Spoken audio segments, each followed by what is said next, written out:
favorites. We here for the latest. South side or the north side, not tuned to the greatest. Home team for the home teams. Both sides got our own rings. On the mound or the long ball, but we don't put the wrong strings. Yeah. It's that time of the year now. Wrigley or Gantes or the whole league that we hear now. New show with a new mood. Discussions and interviews. Trade rumors that might be. This is Pinwheels and Ivy. Yeah. All right. See, there's the fun theme song I was telling you about. Although we all good? Yeah. All right. We'll get started here in 3, 2, 1. What's going on, everybody? It is Thursday, April 28th, and you have found the Pinwheels and Ivy Podcast. I am your host, Matt Swaski, a.k.a. Southside Zoe, a.k.a. We didn't lose 9 games in a row. And with me, as always, Mr. Aldo Soto. I mean, just for your sake, Zoe, I'm glad they finally won because, yeah, even with positive Zoe back, it was still rough. Yes, it got dark there for a little bit, but I had to take a turn away from negative town and get back into the positive energy, and look, it worked.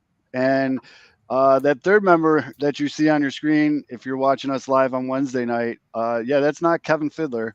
Fitz is out tonight, but we found what I like to think is a very adequate replacement for Mr. Fiddler tonight. That is Mr. Jonathan Nelson. Jonathan Nelson is the GM and president of the White Sox AA affiliate, the Birmingham Barons. Jonathan, thank you so much for your time. Welcome to the show. Thank you, guys. I appreciate it. It's always fun to visit. I know it's been a while since we've done this. Absolutely. So we're going to talk a lot of things about what's going on in the farm. I know it's been, especially when you're in an 8-game losing streak, the prospects get a little bit more light shown on them in the social media universe. But we have a lot of questions for Jonathan. He's been very gracious with his time. So we are going to get into that. We're going to talk a little bit about White Sox and we're going to have some good baseball talk. So everybody just settle in and let's tap this keg. As always, this show is brought to you by the Chicago Golf Tour. It is about to start getting warm outside, so go ahead, dust off those sticks in the garage. It's the Chicago Golf Tour, amateur golf for the common man, built on schedule flexibility. You can find them at shygolftour.com. Use promo code SM25 to get $25 off your registration. I know the first event has already gotten started on the north, south, and west competitions. You have 2 weeks to complete each competition. You just have to golf with someone else on the tour to attest your score. It's a great way to meet new golfers, make some new buddies in the area that like to play golf. And it also forces you to play some of our great local courses here in Chicago. shygolftour.com, Chicago Golf Tour, promo code SM25. All right, that's the business part of this, Jonathan. I'm sure you could appreciate that. So absolutely, definitely. So, Jonathan, I guess we'll just come right out of the gate with a nice softball question. You know, it's looking we're seeing some more names coming up, and I'm going to ask you about some players specifically in a moment. But basically, just like old friends, how are things going? How are things in Birmingham? More than anything, last year we opened obviously a delayed season, a reduced capacity like everybody. I think we opened around May 8th last year, and to be able to open on time, full capacity, and sort of, you saw sort of a sneak peek of sporting events that it could become a little bit more normal to a degree, watching March Madness and the hysteria, the crowds and all that. We opened with a brief opening weekend of 3 games. Unfortunately, we dropped all 3 games, but we returned home. And this past Sunday, we completed our 6-game series, winning 5 out of 6 against the Biloxi Shuckers. So it was nice to get back on the winning ways of things. And I know right now we're up in Madison where the Rocket City Trash Pandas are. We dropped last night, yet at the same time, it's a long season. But things are going great. I think that what we've noticed, obviously we noticed last year was, fans genuinely so excited about being out at the ballpark and really appreciating it. And I think that we're seeing it even more so this year. We were very fortunate to have great weather last week for 6 straight days. We didn't even have to think about the tarp or even much less look at the radar one time, which is very rarefied air here in Birmingham, but especially on the heels of last year and all the rainouts that we suffered. But the season's been going great. And the great thing is that, April now for our home games is in the books, but we're moving on to May. No, as I mentioned in the opening, as I'm sure you're well aware, the big club hit a little bit of a skid recently. When that tends to happen, White Sox fans, specifically on White Sox Twitter, start to take a look at inventory, if you will. Who's on the farm, who's where, what's going on, and I'm going to start right with the name that everyone's kind of talking about when they talk about the current situation that the White Sox have at second base. I'm sure, again, right now the White Sox have pretty much a three-headed dragon at second base of Leury Garcia, Josh Harrison, and Danny Mendick, none of which, in my opinion, should be a starter on a World Series caliber team. So, of course, the first thing people do is look to the farm. And the name that keeps coming up, and I know you already know where I'm going with this, but unfortunately, you just had to send him off to Charlotte. But it looked like he was eating pretty good down there in Birmingham for a while. Is Yolbert Sanchez? Yeah, special player. Yep. We saw him last year. Obviously, we saw him up close and personal at the beginning of the season, and just a day or two ago, just promoted. We're always going to be a victim of the success of the players that we have. Mm-hmm. Does he have a chance to certainly play on the south side? Absolutely. I think that you talk to a lot of people within the organization. They're very excited about the ceiling of what he offers, defensively and offensively. And I think that he is somebody who, I know that, there's been frustrations with the current situation at the top level. But again, it's a long season, and Danny Mendick was here just a few years ago. I think he was here back in 2018 when we hosted the All-Star game, and just a great guy. And I know that he, when he is at times, he has performed brilliantly on the South Side. Absolutely. And Josh Harrison, I know that there was so much optimism with that signing prior to the spring training. But we'll see, we'll see. But Sanchez, hopefully, in due time, it's like I tell the guys, each year at the beginning of the season in the clubhouse, I meet with them and I tell them that, they'll make such an impact here in the Birmingham community than I'll ever make in the number of years I've been with the Barons. But, most importantly, I want their time in Birmingham to be special. I want them to be remembered in a fond way. But ultimately, I want to see them on the south side of Chicago and perform at the highest level, like we've seen so many great players over the years from the Barons and through the White Sox system have done.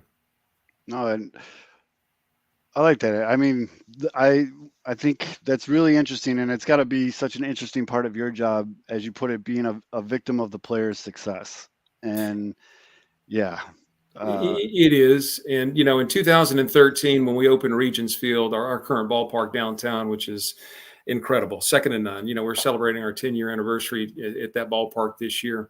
In late July, our second baseman / shortstop that year would go on to win the Southern League MVP. Mm-hmm. And ultimately he was promoted to Charlotte. And again, that was right before the end of July. It was Marcus Semien. And the person who replaced him was Micah Johnson. And Micah Johnson at that point was tearing up a ball, stealing bases, hitting defensively, all those things. And, quite frankly, while you had obviously a very great player in Marcus Semien, and it's amazing to see what he's doing at the big league level, and just a great guy, by the way, period. One of the better guys to come through the Sox system during my time. But Micah didn't miss a beat. And not only did he not miss a beat, but he was the Southern League Championship MVP. It's one of those things where, yes, we were depressed to see, Marcus Semien promoted, knowing that, he was obviously a very special player and hopefully we were going to win a championship, which we ultimately did. But that's the nature of the business in the minor leagues, is that, you want them to move on, and you trust that whoever's going to replace them is going to, come in and hopefully even perform at a higher level. So we'll see. I guess on that same note, I'm sure you take a look at what's going down in your little brother in high A ball down there in Winston-Salem. Is there any players down there specifically? And I mean, I'm sure there's a lot of talent right now in Winston-Salem. The White Sox seem to have loaded that team up with some potential superstars. Is there someone that you are eager to see come on over to Birmingham?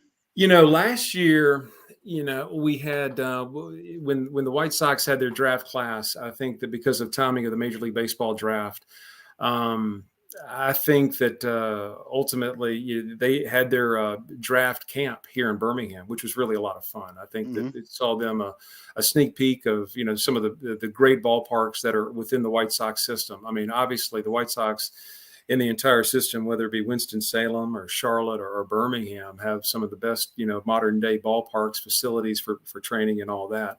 And one of the coolest things about that time period, not only did they work out every day and they got to be familiar with Birmingham and the ballpark and all that, but one day, right behind the left field wall, there's a Negro Southern Lake Museum that really captures and really shows the great history of the Negro Leagues here in Birmingham and in the South too, which I got to meet a lot of them up close and personal because I led the tour that day. Since I've been with the Barons so long, and I'm certainly escalating in age and sort of knowledge too about Barons baseball, about the Negro Leagues, and just about baseball period.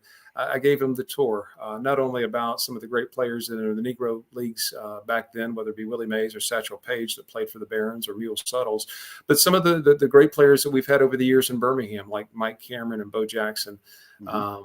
James Baldwin when he was coming up a pitcher back in the day in '93, my first season.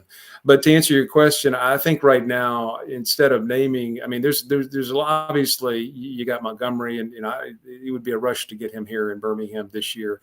But I think there's so many players that we're excited about seeing and come through the ranks. I remember when Luis Robert, obviously, everybody has sort of a man crush on him these days because of the specialness of what he brings to the table. And I remember asking Chris Getz, at the winter meetings, are we going to be able to get him? And I think that, I'm thankful, quite frankly, for the team that we have right now and being able to see Cespedes. I think that, obviously over the years, we've had so many great players and you can go through them. But in recent years, you've had Eloy, you've had Luis Robert, you've had, Mendick, you had Dylan Cease, obviously back in the day, pitch a no-hitter close to a no-hitter going deep against his former Cub affiliate when he was with us. I think that was when 16 or 17. I can't remember. All these years sort of pile up on me. But I think more than anything is that I'm very thankful for the team that we have right now. Lennon is a good player, and I'm excited to see where he's going to be going too along the way. No, and it was a very GM and president answer, and I like how you put that. You're excited. You like the team that you have, but I got to imagine, having a player like Oscar Colas down there in Winston-Salem. Now, have you had a chance to see him play at all? I have not, and I've asked about him several times. If you really want to know, that's all I needed. There you go. and I asked about him multiple times last homestand with Jersh, our manager. Yep. I'm always one, certainly you recognize the specialness and the talents that they signed from Cuba.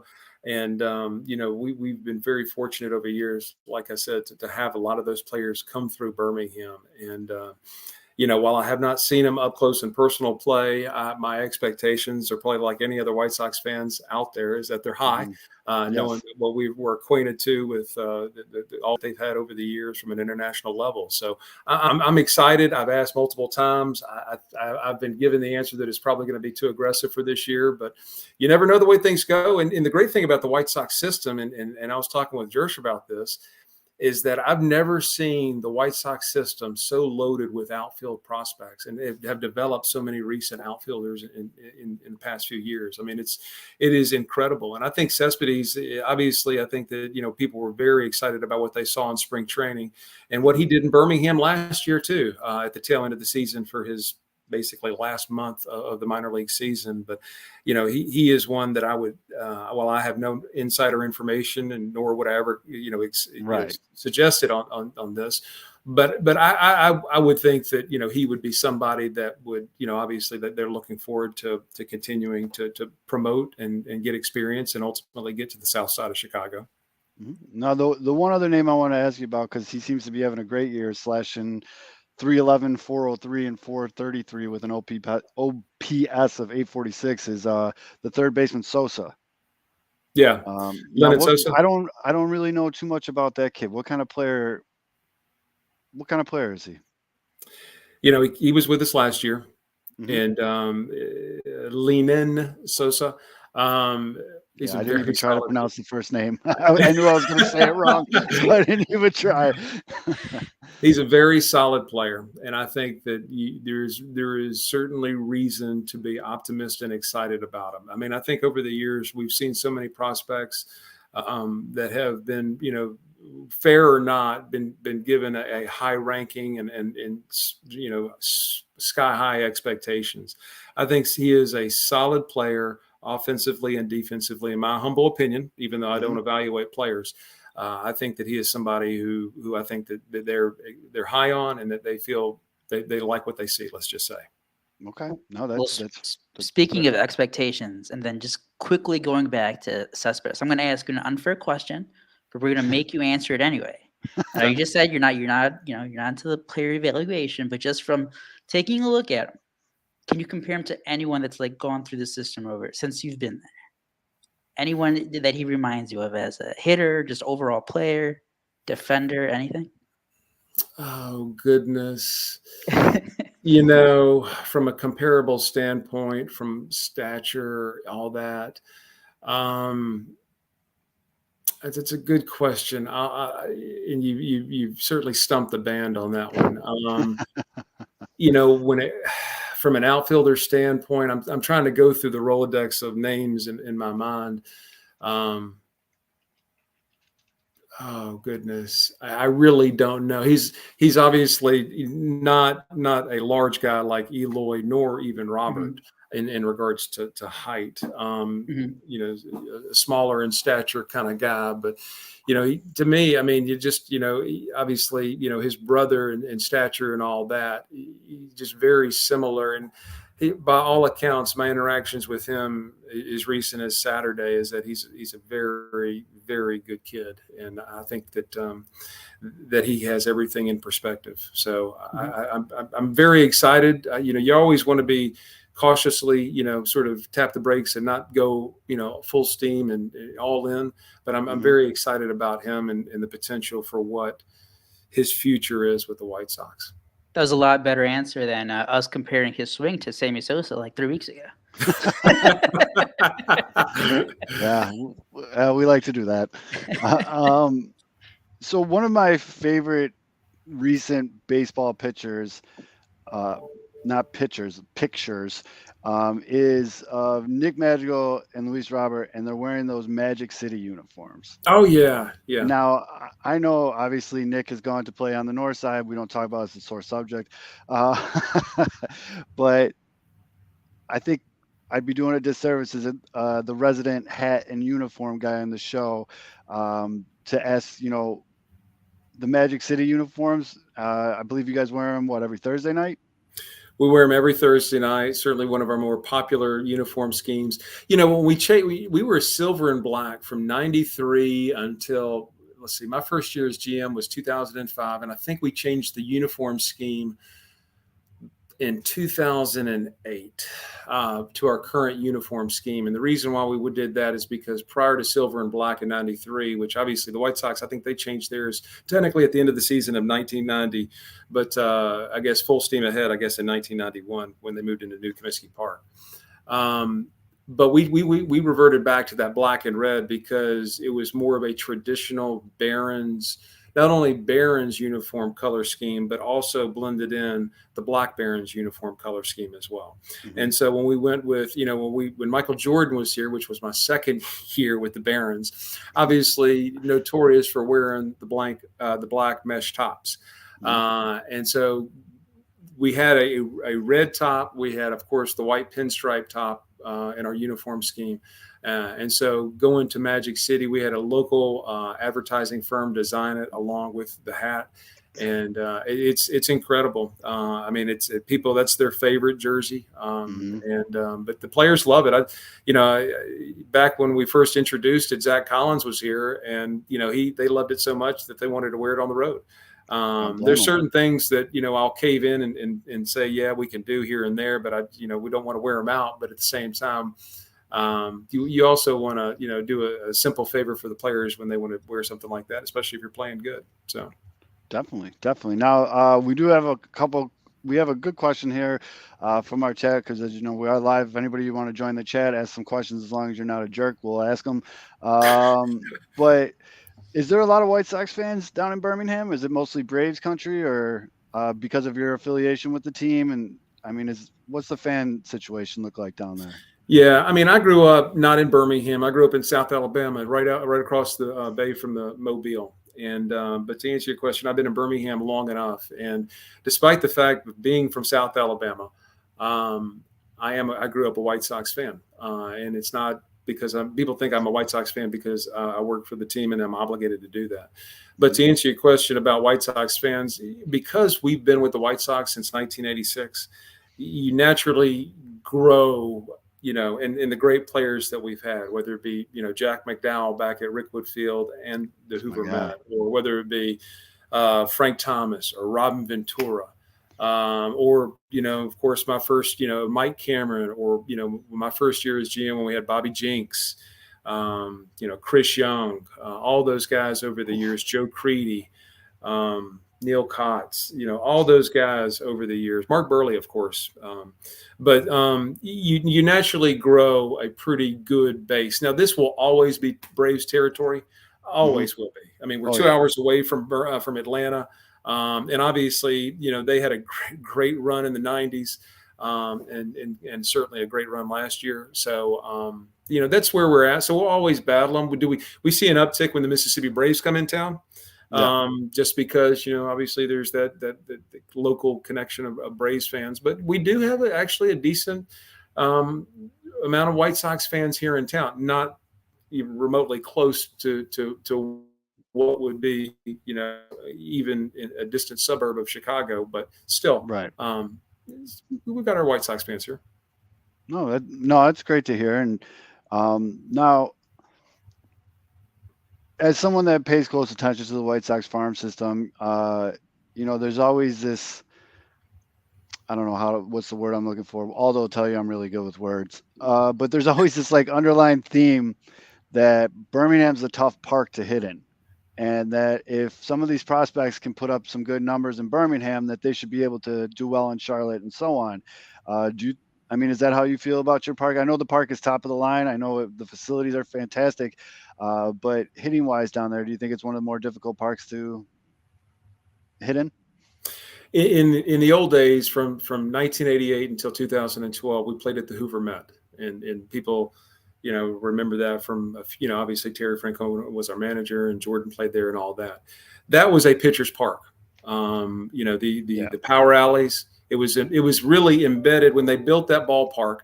It was embedded in the woods, and the ball never traveled. So pitchers loved the ballpark, whereas hitters obviously hated it.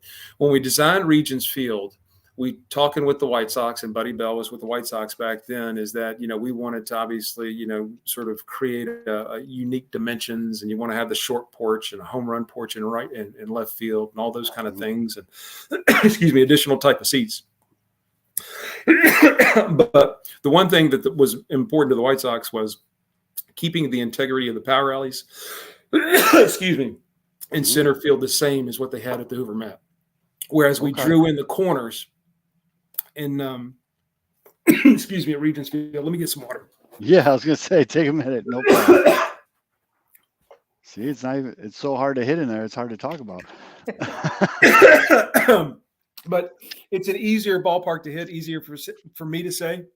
But based on the feedback, I know that there's not as many broken bats, broken out of frustration.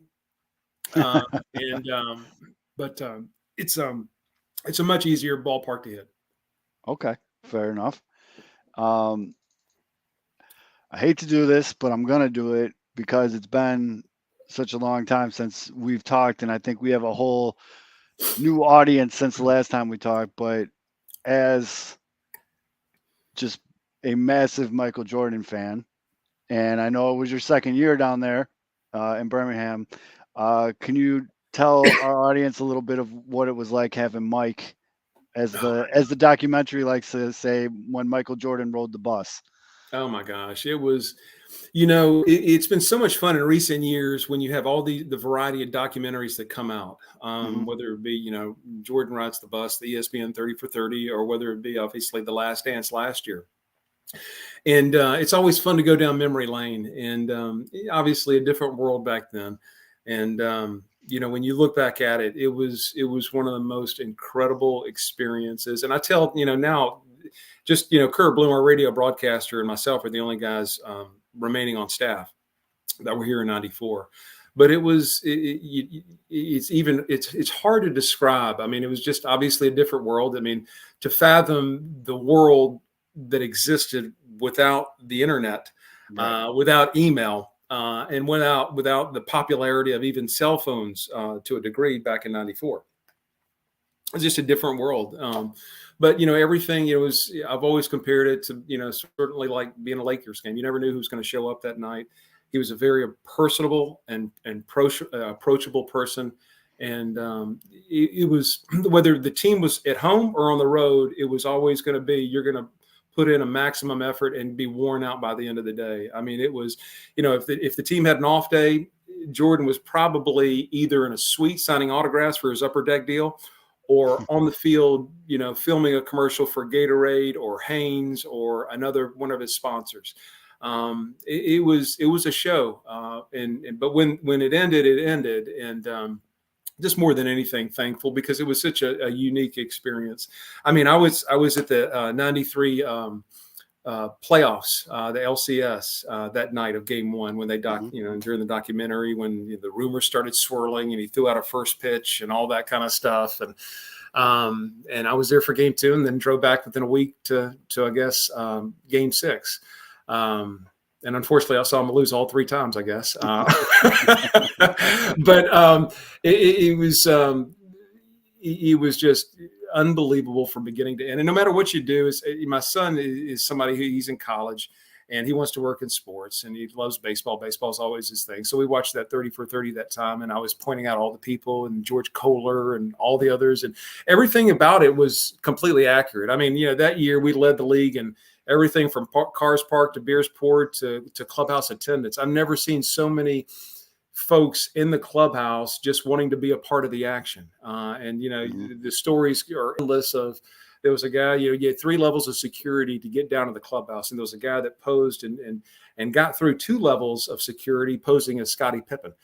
He got to that 3rd level and was denied finally at the entrance of the clubhouse. It was just one of those things where everything was, it was different. And in the minor leagues, the great thing is that you wear so many different hats, and it's fun. It keeps you refreshed. You pull tarp, you pour beers, you park cars, you tear tickets, whatever it is.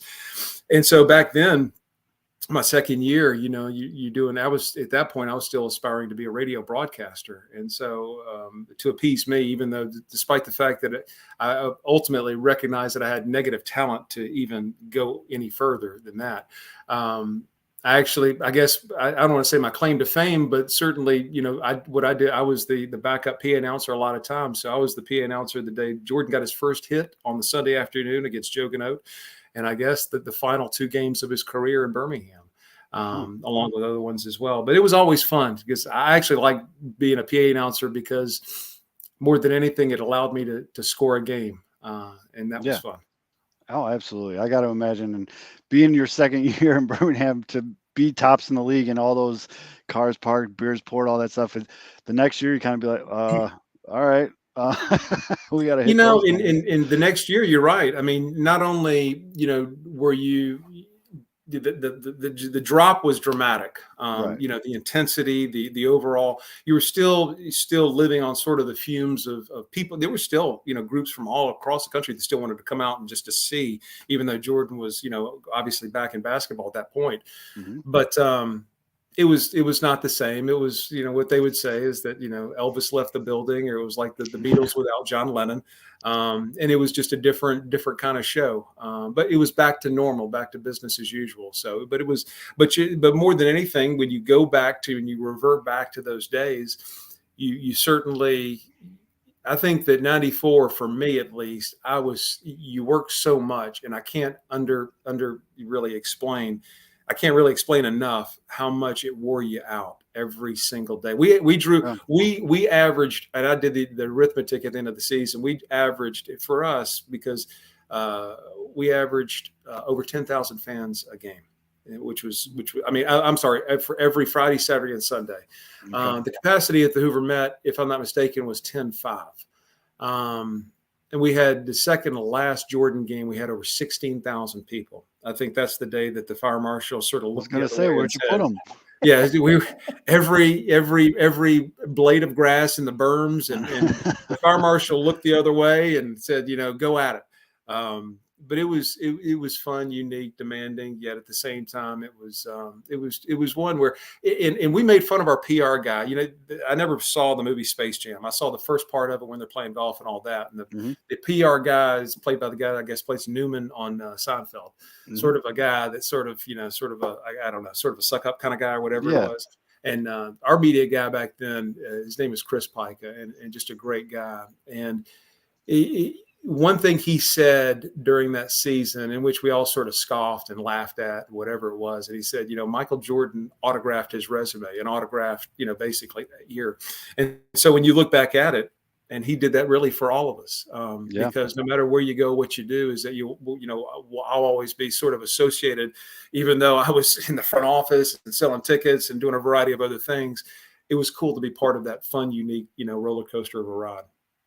Yeah, I never really thought of that part about how many careers and everything that probably affected just that 1 year being down there. That's crazy. Huh. Well, the other thing that we got to talk to you about, Jonathan, is, as we were doing a little research on you, it looks like you serve on the rules committee, correct? I did back in the old Southern League. I did. Oh, back in the old. Okay. Yeah. I didn't know if this was current or not. Okay. Because one of the big things that we've been talking about lately, and this is a big discussion throughout Major League Baseball, the pitcher for the Mets last night did a whole interview about it in national media, is the baseballs. And so I don't know how much input you have on that, your thoughts on that, but it definitely seems like there's a different baseball being used in Double and Triple A than there is in Major League Baseball. I don't want to put you in a corner or anything. I'm curious as to your opinion on that. No, and it is odd that it seems like in recent years there's always been sort of a controversial, sort of perspective of the baseball, of it being wound too tight or whatever it is. In the world we're in right now, obviously we have a new relationship with Major League Baseball and all that, which is great. So there's really not a bona fide league baseball that we have. Okay. And the White Sox, they have supplied. So if you catch a foul ball at Regions Field, if you caught one last week, or if you catch one this season, it'll be a Major League Pearl with Rob Manfred's name on it. Oh wow! Okay. So we're using the Major League balls as of right now. I don't foresee that changing this season.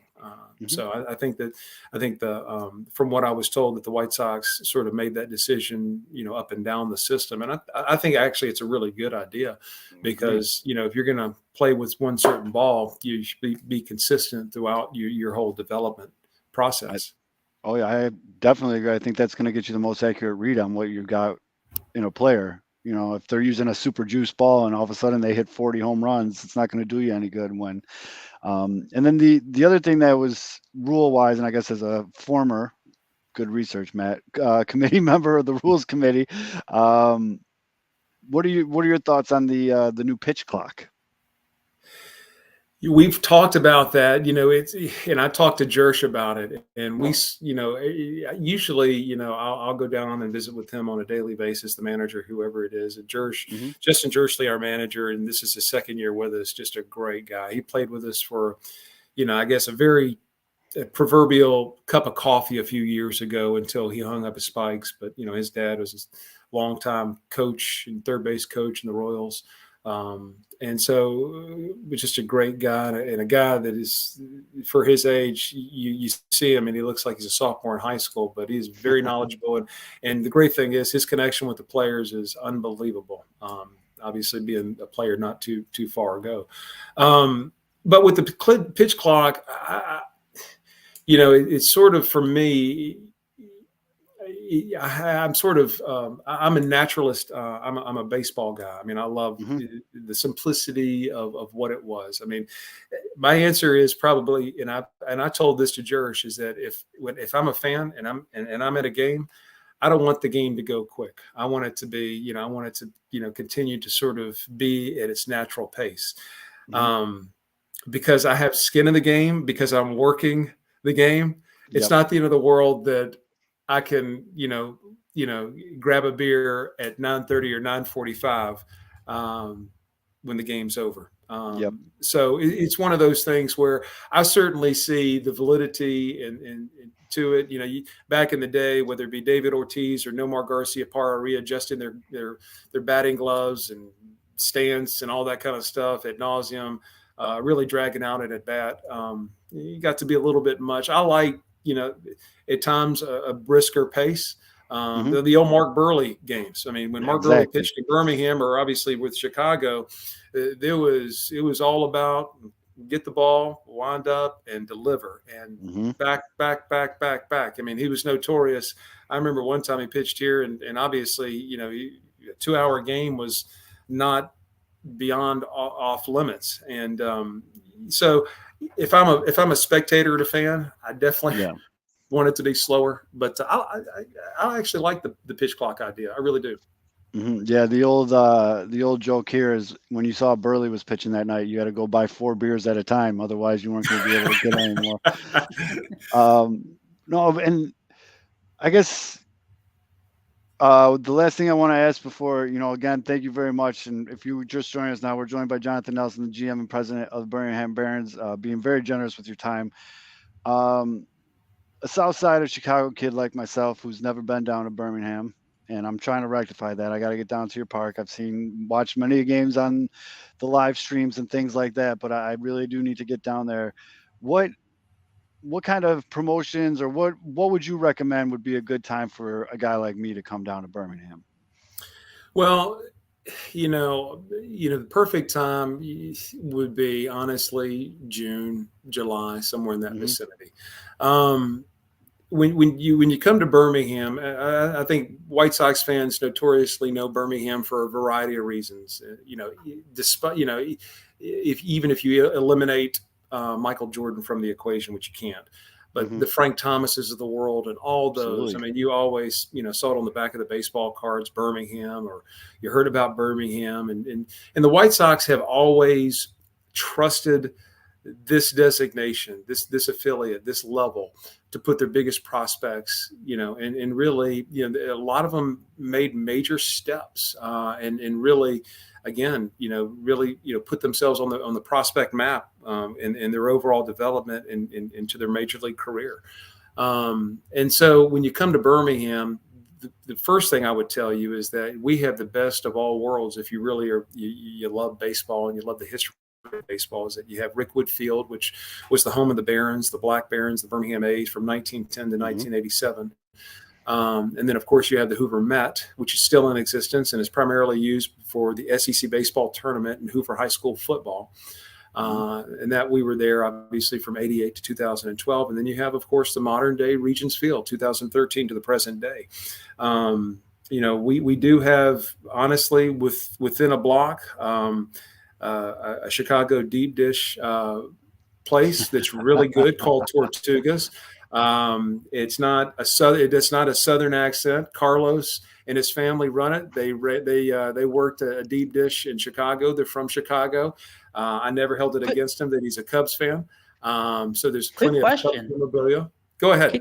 Is that where Luis Robert got his love for pizza? Because that was the whole joke. Very well could be. It very well could be. I mean, Tortugas, they have multiple locations in Birmingham. They're not a sponsor, but within Regions Field, it's not even a stone's throw. I mean, it is. It's a coin flip. I mean, it's that close, and it's embedded next to one of the best craft breweries in Alabama too. So so the convenient thing is, you talk about the pace of the game. So the great thing is, since 2013, after a Barons game, it's not uncommon to walk across the street to Good People Brewery and get an IPA or a pale or whatever the Yeah. flavor you get. I mean, Bush it's as Light. long as it's cold, it's good, and it's they have among the best the best double IPAs around too. So, but Birmingham, we've got so many great things. Birmingham is a food scene type of town, very incredible. I love the downtown area. When we moved to Regents Field in 2013, there were a lot of skeptics because Birmingham had a bad perception for a long time, and still is going to fight a bad perception of crime and lack of parking and safety and all those things. But we contributed along with a few other things in downtown Birmingham to help sort of shift and turn the tide, so to speak, with that. And so if you looked at pictures of when we opened in 2013 to the modern day, of just the ballpark itself and the surrounding area within the shadows of Regents Field, it's a dramatic difference. I mean, when we opened the ballpark, there was no residential complexes within about a 8-block radius. Now I would venture to guess that either underdeveloped or fully completed and full would probably be close to 15. Again, mostly within that 4 to 6 to 7 block radius. So it's an incredible. We're across from a city park. We've got great promotions. We always want to highlight the players that we have at the big league level. Obviously, Luis Robert and Eloy are among the best that we've had in recent years. We always try to do a bobblehead of, and we actually had one that we were going to do a couple years ago, 2020, but we had to shelf it. And we're still shelving it, even though we produced it, of Luis Robert. But in due time, that'll come off. But I know that obviously he is among the biggest of fan favorites. We did Dylan Cease and, of course, Michael Kopech a few years ago as well. So it's we've got a lot of great promotions. Thursday takes on a life of its own. Let's talk about that a little bit more. What's going on Thursdays down in Birmingham? Well, we had our first one last Thursday. It's discount beer, $2.50 for domestic drafts, and $2.50. $2.50. Holy smokes! It's a strong crowd. When your ballpark is next to a major university like UAB, and convenient to other colleges, you get a lot of college kids, and so it's actually it's really a lot of fun. As the old saying goes, what happens in Vegas stays in Vegas. What happens at Regents Field on Thursday stays at Regents Field. I mean, it is a strong night in a variety of ways in which, if you're hashtag 108ing or whatever it is. Shout out. There you go. It is the way to go. Believe me. Okay. Note to self: don't bring wife and son to Thursday night. Get the boys. And that's right. Let them go try barbecue that night. You go with the boys to Regents Field. That sounds like a plan. Well, Jonathan, I cannot thank you enough for your time. This was a great talking to you. Hopefully we can keep in touch during the season, and best of luck to the Barons. Best of luck to you down there. And hopefully if not this year, next year, make it the trek down to Birmingham. So I appreciate it. And I hope you come down. And when you do come down, and when anybody comes down, please look me up. I'm always at the ballpark. Well, that's awesome. Well, thank you very much, Jonathan. We really appreciate your time. Everybody, Jonathan Nelson from the Birmingham Barons, thank you. And we appreciate you coming on. And now me and Aldo are going to let you go so I can cuss out the White Sox. Thanks. All right. Take care, Jonathan. What a great dude. Yeah. I mean, seriously. That was awesome. I mean, the 108 guys have to get into that promo game with them. I mean, come on. No free ads. B-Flow, if you're getting an invoice for that one, bud. But before we get into, talking about the whatever they're doing on the south side of Chicago,